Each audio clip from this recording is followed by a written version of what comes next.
नमस्कार दोस्तों। आज मैं आपको जंगल में रहने वाली चुड़ैल की कहानी सुनाने जा रहा हूं।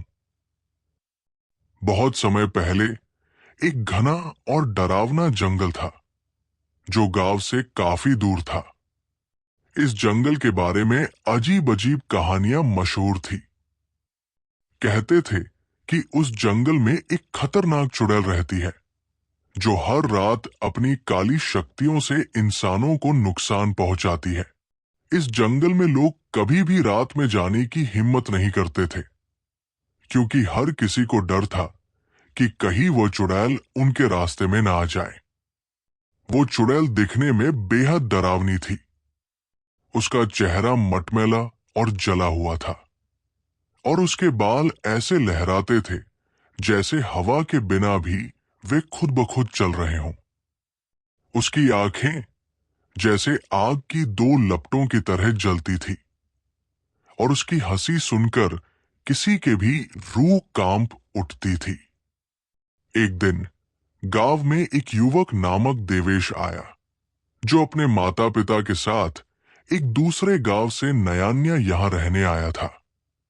देवेश को साहसिक कहानियां सुनने का बहुत शौक था और जब उसने इस जंगल के बारे में सुनी तो उसे लगा कि ये केवल अफवाहें हैं। एक रात वो जंगल की ओर बढ़ गया, ये सोचकर कि वो चुड़ैल के बारे में सच जानने की कोशिश करेगा। जंगल में घुसते ही उसे अजीब सी खामोशी महसूस हुई। हवा भी मानो थम सी गई थी। जैसे जैसे वो अंदर गहरा जाता गया, उसे महसूस हुआ कि किसी का पीछा कर रहा है। लेकिन जब उसने पीछे मुड़कर देखा तो वहां कुछ भी नहीं था। वो डर के बजाय उत्सुकता महसूस करने लगा और आगे बढ़ने लगा। तभी अचानक एक कटी हुई आवाज सुनाई दी। तुम मेरे जंगल में क्यों आ गए हो, नादान युवक?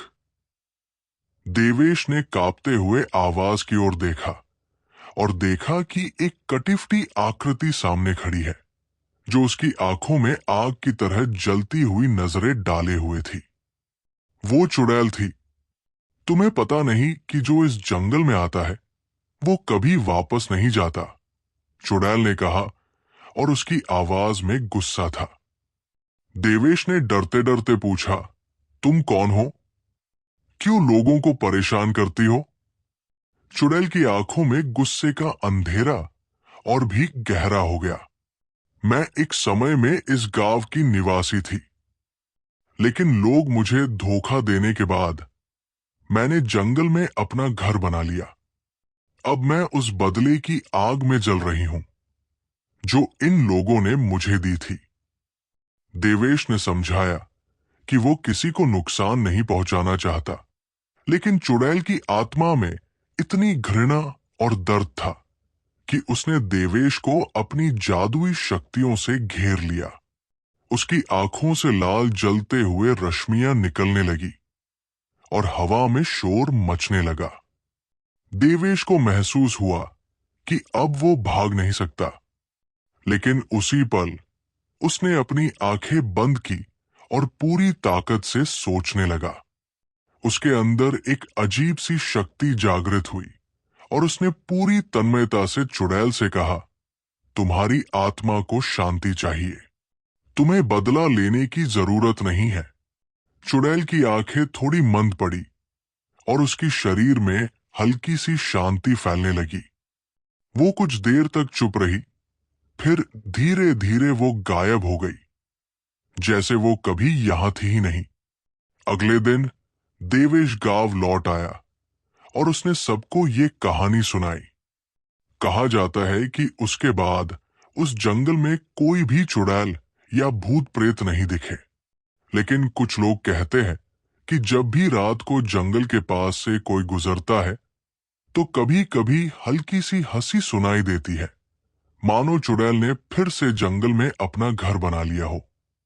देवेश ने जिस तरह से चुड़ैल को शांत किया, वो पूरे गांव में एक किंवदंती बन गई। लोग अब भी जंगल के पास रात को नहीं जाते थे, लेकिन चुड़ैल के बारे में उनके दिलों में एक अजीब सी जिज्ञासा बनी रहती थी। कुछ समय तक सब कुछ शांत रहा, लेकिन एक दिन ऐसा हुआ जिसे कोई नहीं भुला पाया। देवेश ने एक दिन सुना कि एक और परिवार नया गांव में बसने आ रहा था। ये परिवार बहुत ही खुशमिजाज और साहसी था और उन्होंने सुना था कि जंगल में चुड़ैल का आतंक खत्म हो चुका है। गांव के पुराने लोग उन्हें इस कहानी के बारे में बताते, लेकिन वो इस पर हंसी उड़ाते हुए कहने लगे, ये तो बस अफवाहें, हमें कुछ नहीं होगा। सिर्फ कुछ ही दिन बीते थे कि इस नए परिवार के कुछ सदस्य जंगल में खो गए। गांव वालों ने बहुत ढूंढा, लेकिन उनका कोई पता नहीं चला। कहते हैं उस रात गांव में एक अजीब सी हलचल थी, जैसे रात खुद अपने आप में कोई रहस्य छिपाए हो। देवेश को जब इस बारे में पता चला तो वो तुरंत जंगल की ओर चल पड़ा। उसे यकीन था कि चुड़ैल की काली शक्तियां फिर से जाग गई है।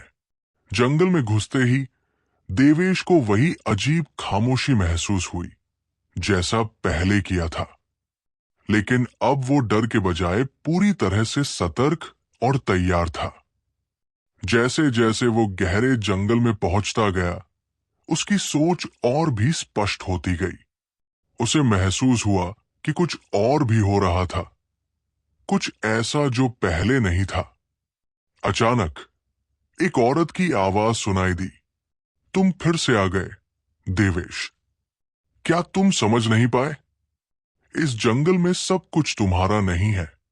ये आवाज वही चुड़ैल थी, लेकिन अब कुछ बदल चुका था। उसकी आवाज में और गुस्सा और दर्द था। देवेश ने गहरी सांस ली और कहा, मैं जानता हूं तुम किस तकलीफ में हो, लेकिन तुम अभी भी अपनी आत्मा को शांति नहीं दे पा रही हो। तुम बस बदला चाहती हो, लेकिन ऐसा करके तुम खुद को और सबको नुकसान पहुंचा रही हो। चुड़ैल की हंसी सुनाई दी, तुम समझते हो कि तुम मुझे शांत कर सकोगे? मेरे अंदर इतना दर्द और गुस्सा है कि मैं इसे कभी शांत नहीं कर सकती। और अब जो लोग इस जंगल में आए हैं, वे भी मेरी तरह ही खो जाएंगे। देवेश ने उसकी आंखों में गहरी दृष्टि से देखा और फिर उसने सोचा कि अगर वह चुड़ैल को सचमुच शांत करना चाहता है तो उसे कुछ और करना होगा। उसने अपने अंदर की शक्ति को जागृत किया और एक मंत्र जपने लगा जो उसने पहले कभी नहीं सुना था। मंत्र के साथ उसने अपनी पूरी भावना और ताकत को उस जंगल की आत्मा में डाला। धीरे धीरे हवा में एक अजीब सी हलचल शुरू हो गई और वो जंगल की गहरी आत्मा के साथ जुड़ गया। चुड़ैल ने देखा और महसूस किया कि इस बार कुछ अलग हो रहा था। उसकी काली शक्ति धीरे धीरे मंद होने लगी और उसकी आंखों में एक नया भाव था, शांति और आंसू। उसने धीमी आवाज में कहा, तुमने सही किया देवेश, अब मैं अपनी आत्मा को शांति दे सकती हूं। इसके बाद चुड़ैल का रूप धीरे धीरे मिटने लगा और जैसे जैसे उसकी काली शक्ति घटने लगी, जंगल में अजीब सा उजाला फैलने लगा। देवेश ने देखा कि वो आत्मा अब शांत हो चुकी थी और उसके बाद जंगल की हवा में एक ठंडी और ताजगी का एहसास होने लगा। अब वो जंगल जो कभी डर से भरपूर था, अब एक सुंदर और शांत जगह बन चुका था।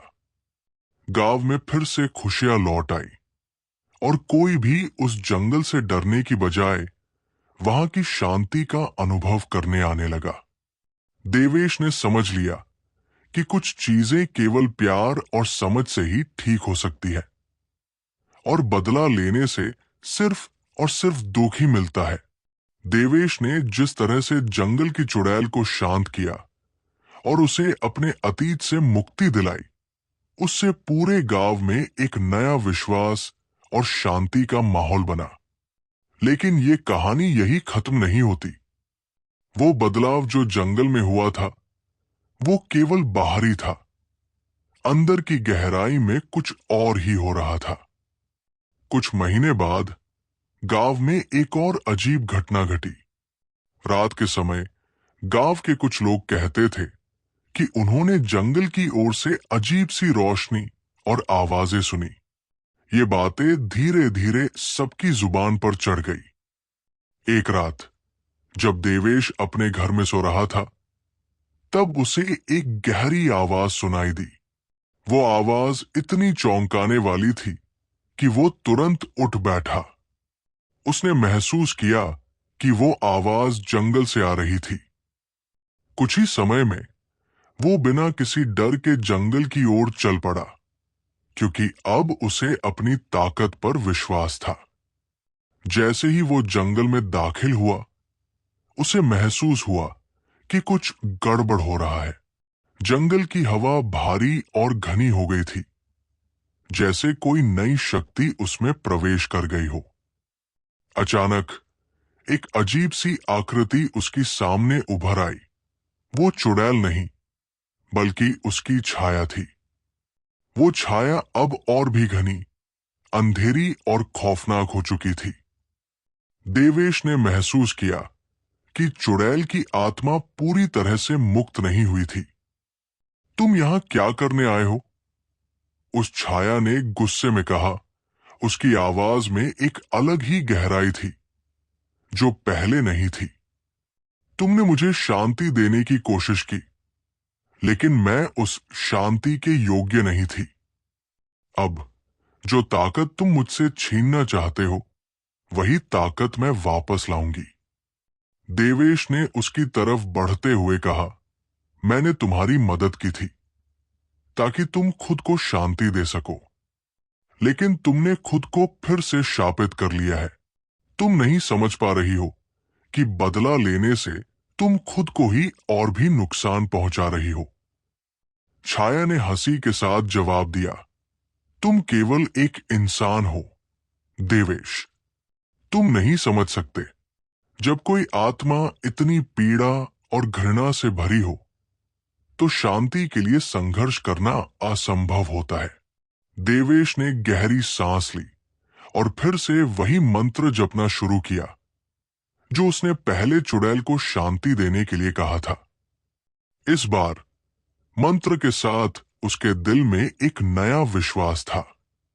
वो सिर्फ जंगल की चुड़ैल को नहीं, बल्कि उस दर्द और घृणा को भी खत्म करना चाहता था, जो सदियों से इस जंगल में बसी हुई थी। मंत्र जैसे ही हवा में फैलने लगा, जंगल की पूरी दुनिया बदलने लगी।